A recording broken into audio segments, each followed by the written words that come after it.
Welcome to the Nick and Matt Show. Bringing the player interviews you want to hear and the hot topics you want to discuss. Streaming live on the Foundation Podcast YouTube channel, here's Nick and Matt. Can I ask, leading into Worlds, on a scale of 1 to 10, how comfortable were you with your discs and your game going into Worlds? I feel like I was definitely up there. Maybe saying 10 out of 10 is pretty extreme, but I'd say I was at least a 9. I got to Utah pretty early. I think I was there about the 8th of June, so 12, 13 days, 14 days before Worlds started, and that gave me plenty of time to get used to the weather out there, like the heat, and it gave me plenty of time to get used to the altitude. I actually kind of like how my discs fly, just in general, at a little higher elevation. I feel like I don't have to worry about overturning things. But yeah, definitely something that takes a little getting used to. And then my putt doesn't seem to be too much affected by the elevation. I was able to just kind of hit them hard and trust that they'd go in. Yeah, and I've never performed in a professional world championship. I had an opportunity in 2011 to play Am Worlds, and that was pretty cool for me. Going into pro world, and by the way, I didn't feel like I had the chance to win it. I have to believe at your skill, your quality, the length of time you've played in disc golf, you had a feeling going into the world championships, and you probably do most years. Was there something different this year where you were like, this is my year? Did you have any different feelings going into this Worlds than previous Worlds?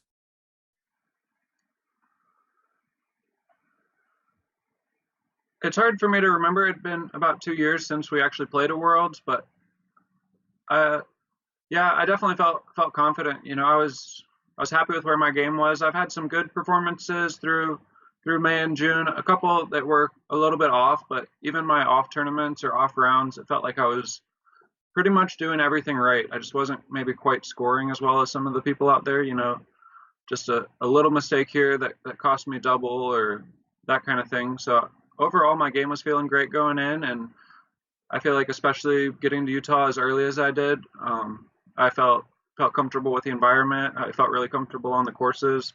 I definitely like my chances. Yeah, and like I said, you have to believe, I don't want to classify all of the top 20 as the top 20, but you have to believe everyone there going in is thinking, I've got a chance. And maybe most of the, top 50 even, but it's exciting to hear how strong you are feeling going into that. I say this from my perspective, and I think probably a lot of our viewers and listeners probably feel similarly.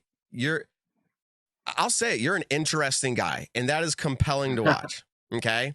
And what I mean by that is you have some players who just are very, forward with their emotions and large, right? And then you have some who are quieter. And honestly, I put you in the same emotional strength as like a Paul Macbeth. I do. I see like you guys are very composed. You tend to be on the quieter side. And maybe there's something, Calvin Heimberg.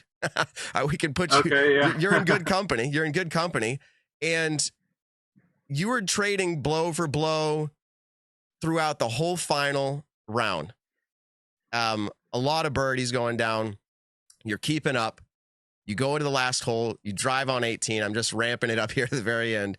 And you were frustrated off the tee pad. Do you feel like, first of all, this is a two-part question.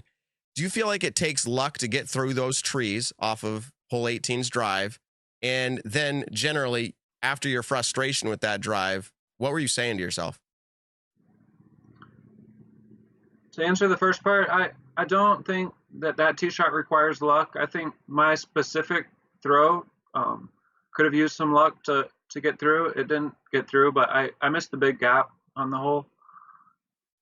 I feel like I wouldn't even say it was particularly lucky that it didn't kick OB, but it was a little ways from the OB lines.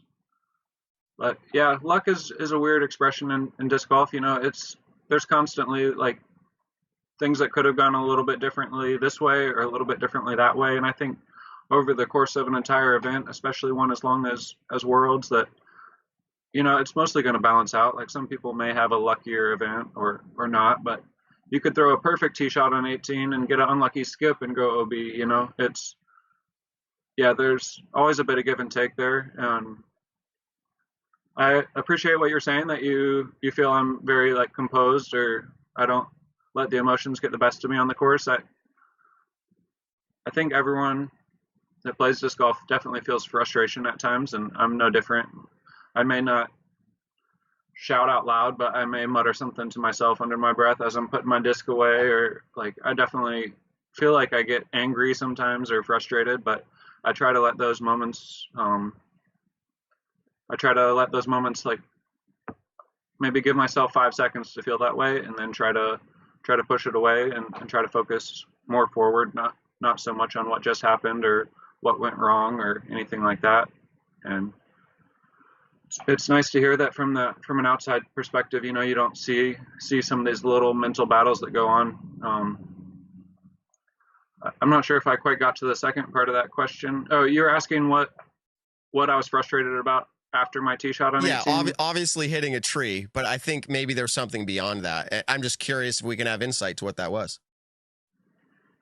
Yeah, I think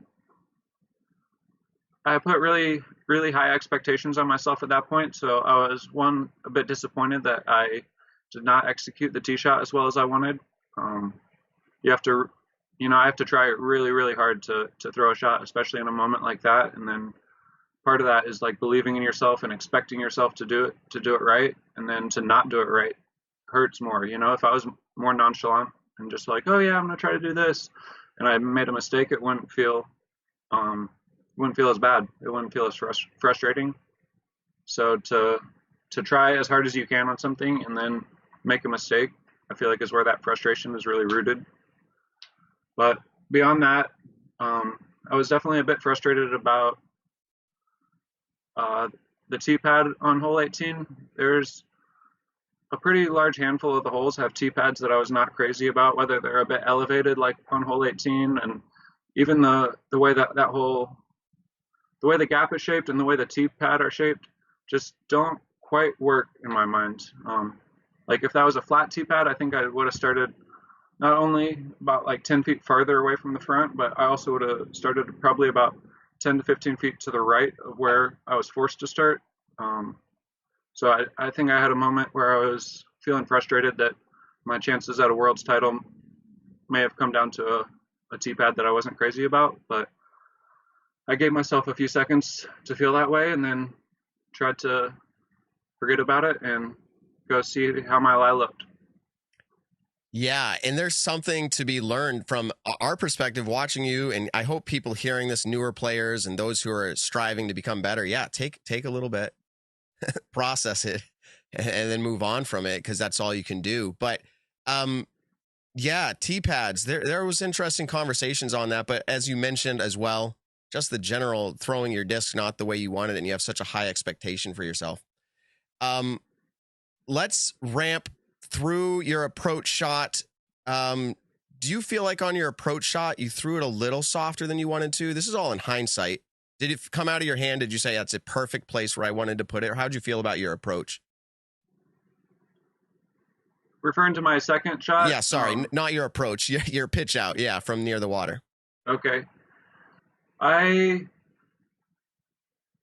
It's a quite small landing zone. Like even that layup, especially when you're not shooting down the lane, when you're shooting like towards the OB, it's a pretty tiny landing zone. And really my only objective on that throw was to not throw it out of bounds. You know, if I throw my second out of bounds, I have 0% chance of making a three. If I throw my shot inbounds and hopefully at least have a decent look at the basket, I have a chance at three. So I was happy with my shot. I had to throw through a little gap, and I had a standstill stance, and which is pretty clearly not my favorite kind of stance. But I didn't want to push that OB line too much. So I was happy with where it landed. Are you generally sick yet of people asking you about how this hole played out, or are you still ready for more? Because I got a few more questions. I can handle a few more. Okay, awesome. And actually, this is just me speculating, and I know people didn't come to hear my opinion. They came to hear yours. But that's kind of what it played out in my head. I said, He'd rather a chance than push it too far. And that's exactly what you just relayed out. Now, leading to that, your mindset then was tell me, was your mindset then, I have to get a 3. I have to get a 3. Or were you at all in your mind saying, well, at least a 4 and maybe something goes wrong for Paul? Like, what was your mindset?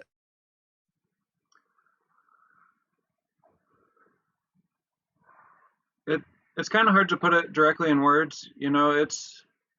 There's an element of match play to it when it comes down to 2 people at the end. So, so I'd say I felt like I needed a 3 if I wanted a chance. I wasn't resigned to like playing for second. I knew I had at least a few strokes to spare on second, so I wasn't too worried about like worst case at that point. And I had watched the FPO battle earlier in the day, and obviously Kat threw an amazing shot, and that put some pressure on Paige, and then Paige wasn't quite able to execute down the stretch. And so in the back of my mind, I thought there was a possibility, that Paul could make an unforced error, if you will, and that maybe a 4 would be good enough to tie, but I felt that to be extremely unlikely, and I felt like the only way I had a chance was to pitch out and then throw it in. So it's interesting doing these interviews following such a big media release, meaning like it's going to be, if not already, the most viewed disc golf shot ever, which, by the way, congratulations for that. So thank you. Leading to that point then, so we've got your mental game, you're getting there, you have to give yourself a shot. You don't want to count on Paul messing up. You saw it happen earlier with the FPO, which that's a whole nother story. And so this question is going to sound pretty crazy after everything I just heard you say. It's going to sound crazy to ask this, but were you literally trying and focusing on throwing the disc in the basket? Like, I have to do this, and that's literally my focus right now is that basket, just like a large putt. Like, that's all you're thinking about. You're not thinking about in a situation like, oh, there's water beyond or whatever. Like, you're like, I just have to hit it. Were you thinking that from 247 feet out, or were you thinking, give it a chance, I'm just going to generally throw it there? You know what I mean? I guess I'm trying to say, was that your focus point? Like, I have to throw it in. Here we go. Yeah, it absolutely was. I think I was probably focusing on that even before I actually approached my lie. After my layup shot, I was just, trying to visualize and trying to believe that I could make my next shot. And it still feels slightly unreal that, that it played out like it did, that I was able to make that shot. It's pretty rare to, like, it's one thing to try to ace, but I've almost never felt it where it's like, okay, I have to ace this, or I have to throw this in if I want a chance. And for it just to play out that way, and then to aim at it and picture the whole flight in my head and pick my starting point, pick how I wanted to throw it and let it go, and just to watch it happen just how I wanted was really special, really amazing. I can't tell a lie. I got goosebumps and the shivers, just like, is it that epic to you even in this moment? I know it happened to you and you've thought about it and you're the person who did it. Is it still epic? Like you just said, like, I did what I had to do. Like, you still feeling it?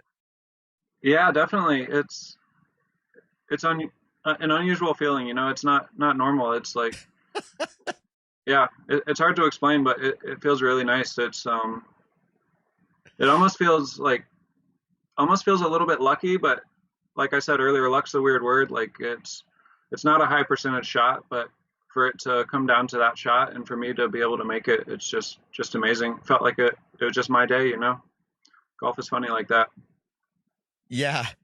On our previous show, so we did a show right after Worlds, and Nick and I are talking through it, and I think the word luck came up, fluke came up, miracle came up, skillful shot came up. We didn't know exactly how to describe it, but I think it could be a mixture of everything. But the fact of the matter is, you had to do it, you had the skill to do it, and you executed it, and it happened. Can I ask this question? Could you do it? Could you do it again if you had to? And I'm not saying, give 100 shots. I'm saying, let's go back, another world championship. You think it would happen again, or is this a once in a lifetime?